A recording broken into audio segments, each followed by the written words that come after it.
Dear student, welcome once again. मैं अजय बताने आप सभी लोगों का फिर से एक बार अपने YouTube चैनल पर स्वागत करता हूं।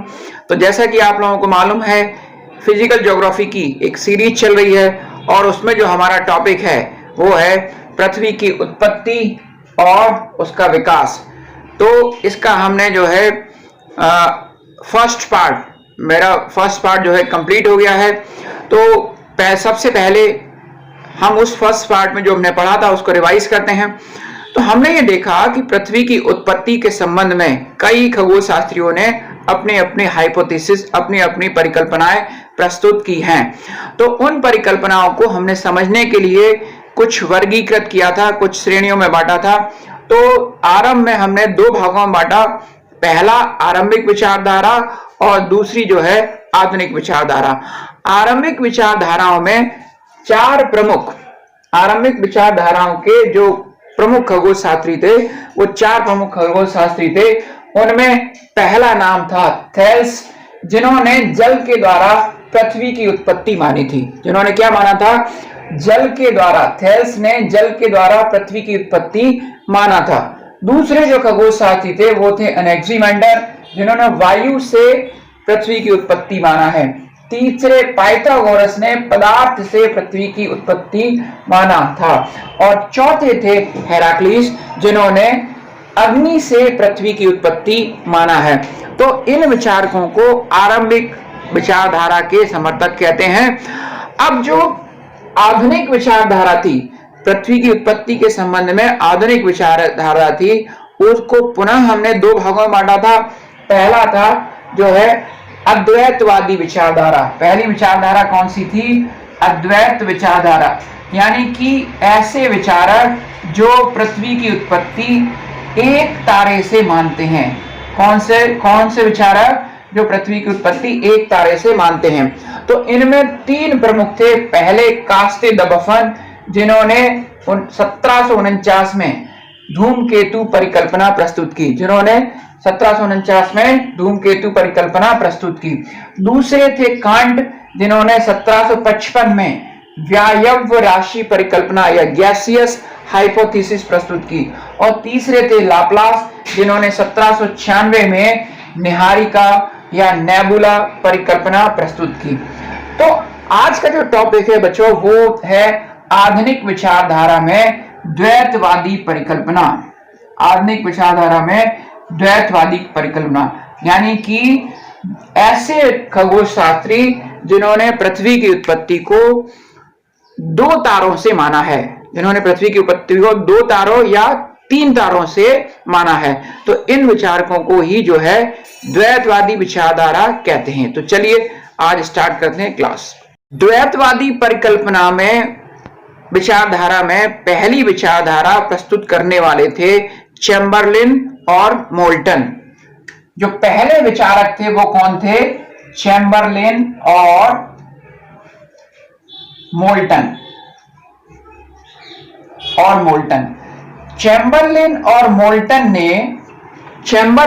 मोल्टन ने सन 1905 में ग्रहाणु परिकल्पना प्रस्तुत की। ये याद रखना बच्चों, कौन सी परिकल्पना प्रस्तुत की? ग्रहाणु परिकल्पना प्रस्तुत की, जिसे जो है प्लैनेटिसिमल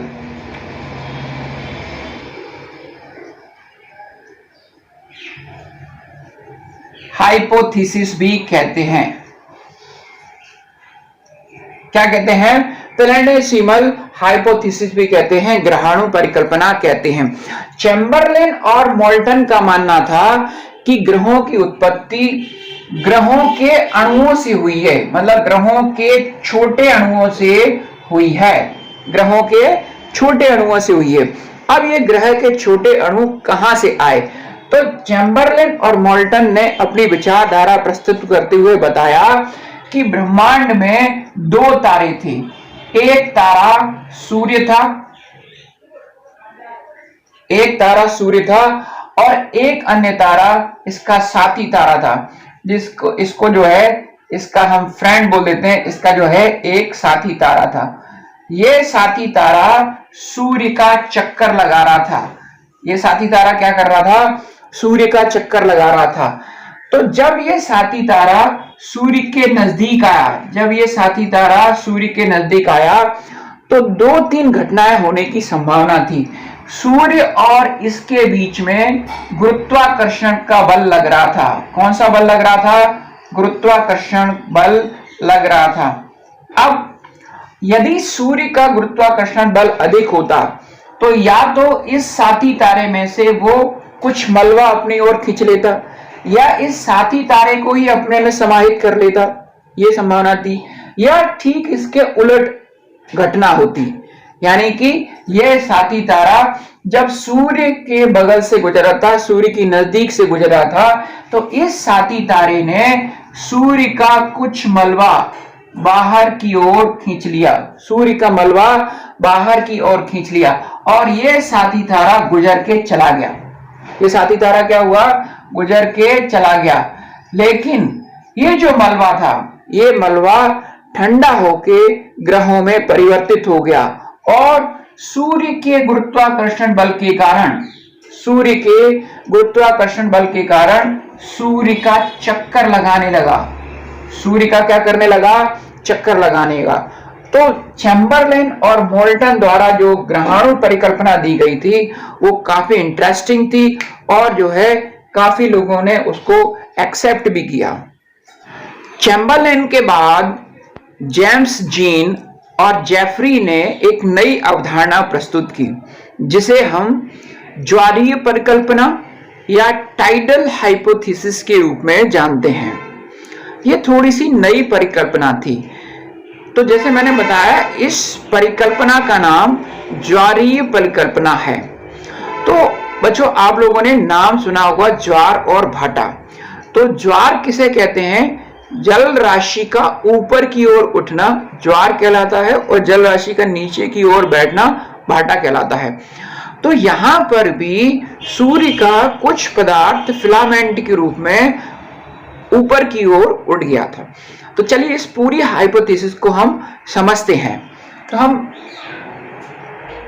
ज्वारीय परिकल्पना को प्रस्तुत करने वाले कौन थे? जेम्स जीन और जेफरी। जेम्स जीन और जेफरी, इन दोनों ने ज्वारीय परिकल्पना प्रस्तुत की। ज्वारीय परिकल्पना प्रस्तुत की जिसे टाइडल हाइपोथेसिस भी कहते हैं। जिसे क्या कहते हैं? टाइडल हाइपोथेसिस भी कहते हैं। दोनों की परिकल्पनाओं में थोड़ा सा अंतर है। जेम्स जीन ने अपनी टाइडल परिकल्पना 1919 में प्रस्तुत की और जेफरी ने अपनी टाइडल परिकल्पना 1929 में प्रस्तुत की। 1929 में प्रस्तुत की। जेम्स जीन का मानना था कि ये हमारे सूर्य के चारों ओर एक साथी तारा चक्कर लगा रहा था। साथी तारा क्या कर रहा था? चक्कर लगा रहा था।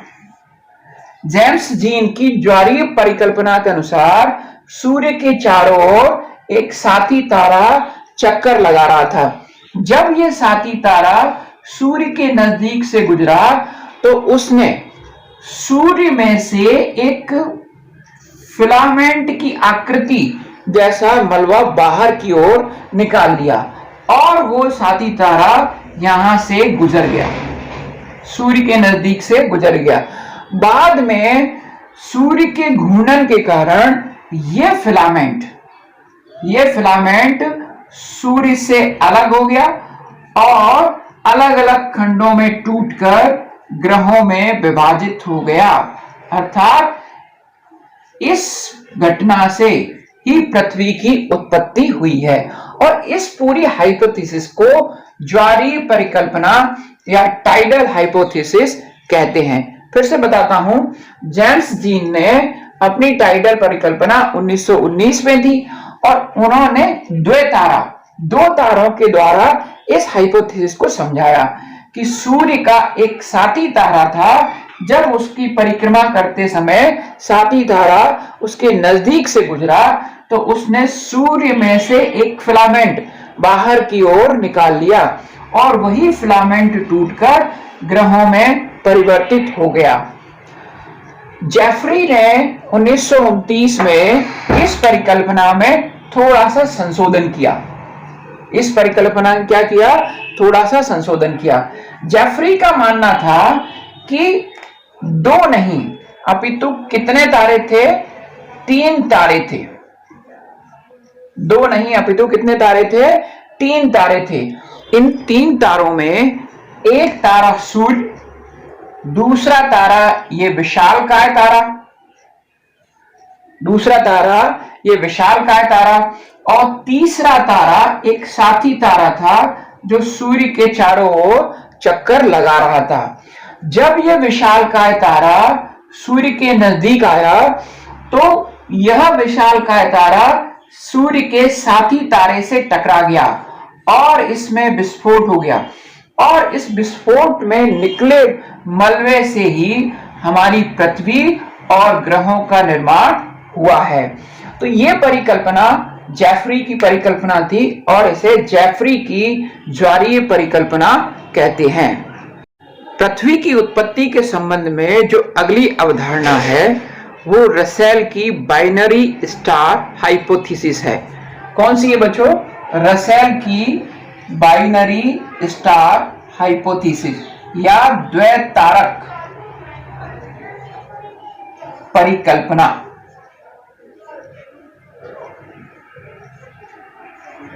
द्वैतारक परिकल्पना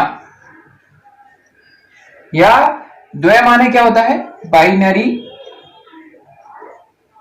तारक यानी क्या हो गया? स्टार, और हाइपोथेसिस।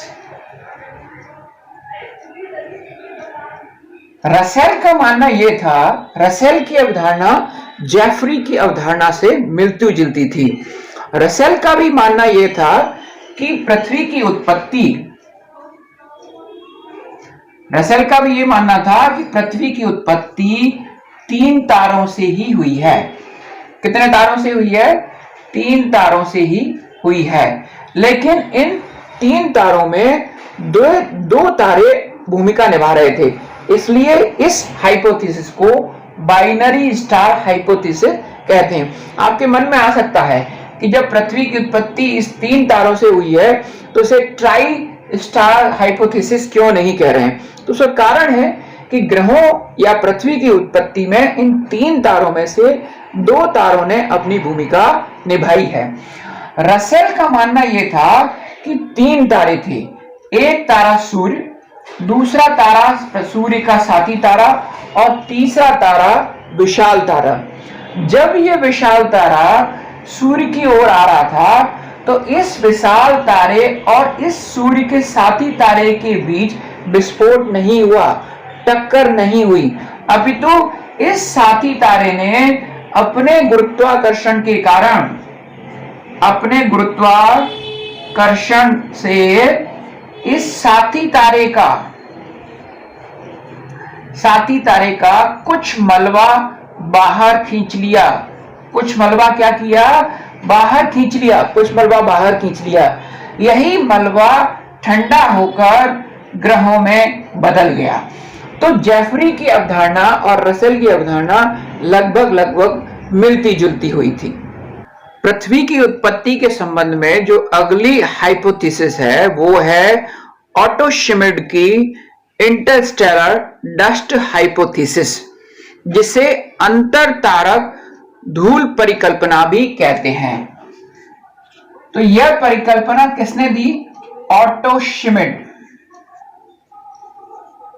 ऑटो शिमिड ने 1943 में अपनी अंतर तारक धूल परिकल्पना प्रस्तुत की। धूल परिकल्पना प्रस्तुत की जिसे हम इंटरस्टेलर डस्ट हाइपोथेसिस के नाम से भी जानते हैं। इंटरस्टेलर डस्ट हाइपोथेसिस के नाम से भी जानते हैं।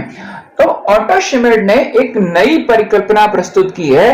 ऑटो शिमिड ने बताया कि हमारा सूर्य आकाशगंगा का सदस्य है और यह सूर्य आकाशगंगा का चक्कर लगाता है।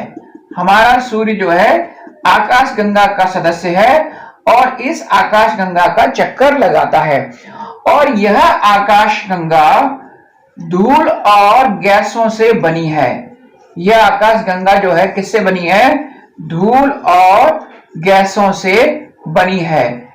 जब सूर्य इस आकाशगंगा का चक्कर लगा रहा होता है तो सूर्य के गुरुत्वाकर्षण बल के कारण, सूर्य के गुरुत्वाकर्षण बल के कारण ये जो आसपास की धूल है इसकी ओर आकर्षित हो जाती है, इसकी ओर आकर्षित हो जाती है और सूर्य के चारों ओर परिक्रमा करने लगती है।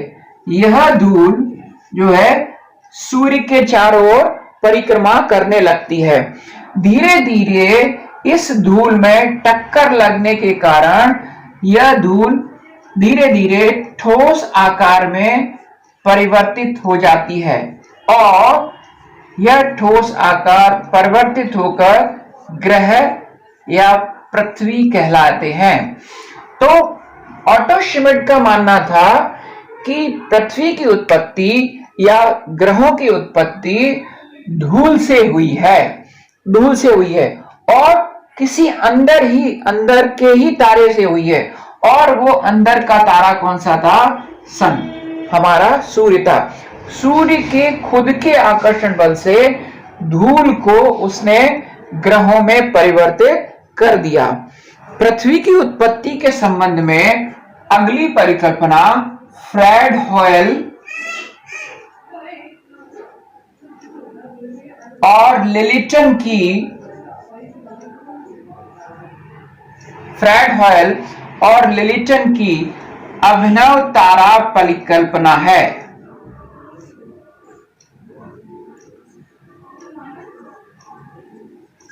फ्रेड होयल और लिलिटन की अभिनव तारा परिकल्पना है। इस परिकल्पना को उन्होंने 1939 में प्रस्तुत किया। फ्रेड होयल और लिलिटन का मानना था कि पृथ्वी की उत्पत्ति 3 तारों से ही हुई है। पृथ्वी की उत्पत्ति कितने तारों से हुई है? 3 तारों से ही हुई है। 3 तारों से हुई है। इनका यह मानना था कि 3 तारों में एक हमारा सूर्य और एक इसका जो है साथी तारा और एक अन्य तारा था, ठीक है, जो इसके चारों ओर चक्कर लगा रहा था, ठीक है। जब ये साथी तारा इसके पास से गुजरा तो इस साथी तारे में विस्फोट हो गया और ये मलबा चारों तरफ फैल गया और इसी मलबे से ग्रहों और पृथ्वी का निर्माण हुआ है। डियर स्टूडेंट, ये बहुत ही सारी सभी जो है परिकल्पना है। ऐसा हुआ होगा, ऐसा हुआ होगा, कुछ संभावनाएं दिखती हैं और कुछ जो वैज्ञानिक तर्क हैं इन परिकल्पनाओं को आधार भी प्रदान करते हैं। तो इस प्रकार से विभिन्न विभिन्न लोगों ने अपनी अपनी परिकल्पनाएं प्रस्तुत की हैं, लेकिन पृथ्वी, ग्रहों और ब्रह्मांड की उत्पत्ति से संबंधित एक परिकल्पना सबसे अधिक सटीक और सर्वाधिक मान्य है और उस परिकल्पना का नाम है बिग बैंग सिद्धांत या महाविस्फोट का सिद्धांत। बिग बैंग का सिद्धांत फ्रांसीसी पादरी जॉर्ज लेमेटर ने प्रस्तुत किया था। बिग बैंग के सिद्धांत के अनुसार बिग बैंग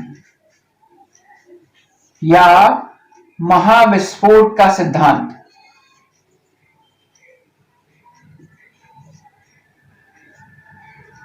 इसको प्रस्तुत करने वाले जॉर्ज लेमेटर। इसको प्रस्तुत करने वाले कौन थे? जॉर्ज लेमेटर थे। जॉर्ज लेमेटर फ्रांस के एक पादरी थे जिन्होंने बताया कि पूरे ब्रह्मांड की उत्पत्ति एक घनीभूत बादल में महाविस्फोट से हुई है। फ्रांसीसी पादरी ने बताया कि ब्रह्मांड में एक बहुत ही घना सघन पिंड था, गैसों का एक बादल था जिसमें अचानक से विस्फोट होकर हमारे ब्रह्मांड की उत्पत्ति हुई है। जॉर्ज लेमेटर के अनुसार हमारे ब्रह्मांड की उत्पत्ति आज से लगभग 13.7 अरब वर्ष पूर्व हुई है। आज से लगभग 13.7 अरब वर्ष पूर्व हुई है। जॉर्ज लेमेटर के बिग बैंग सिद्धांत को रॉबर्ट वैगनर ने और अधिक विस्तार से प्रस्तुत किया। रॉबर्ट वैगनर ने और अधिक विस्तार से प्रस्तुत किया। भौतिकी विज्ञान का जो डॉपलर इफेक्ट है वो भी बिग बैंग सिद्धांत की पुष्टि करता है।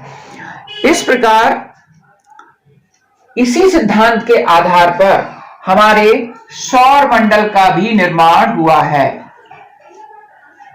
जॉर्ज लेमेटर और रॉबर्ट वैगनर का मानना है कि बिग बैंग के आधार पर ही, महाविस्फोट के आधार पर ही सौर मंडल और हमारी पृथ्वी और अन्य ग्रहों का निर्माण हुआ है। अन्य ग्रहों का निर्माण हुआ है। तो डियर स्टूडेंट, आज की क्लास में हमने सीखा कि जो आधुनिक विचारक हैं उन्होंने दो तारों के आधार पर किस प्रकार पृथ्वी की उत्पत्ति को समझाया है। तो डियर स्टूडेंट, आज की क्लास में हमने पृथ्वी की उत्पत्ति से संबंधित विभिन्न हाइपोथेसिस को समझा, जिनमें प्रमुख थी चैम्बरलिन और मोल्टन की ग्रहाणु परिकल्पना, जेम्स जीन्स और जेफरी की ज्वारीय परिकल्पना, रसेल की द्वैतारक परिकल्पना और ऑटो शिमिड की अंतरतारक धूर परिकल्पना, फ्रेड होयल और लिलिटन की अभिनव तारा परिकल्पना और जॉर्ज लेमेटर और रॉबर्ट वैगनर की बिग बैंग सिद्धांत। तो डियर स्टूडेंट, मुझे लगता है कि आपके कंफ्यूजन दूर हुए होंगे। तो क्लास लेने के बाद आप फिर से बुक्स पढ़िए, मेरे नोट्स पढ़िए और जो है इस प्रकार आप जुड़े रहिए, YouTube चैनल से जुड़े रहिए, नए नए वीडियो को सब्सक्राइब कीजिए, लाइक कीजिए और शेयर कीजिए। Thank you once again.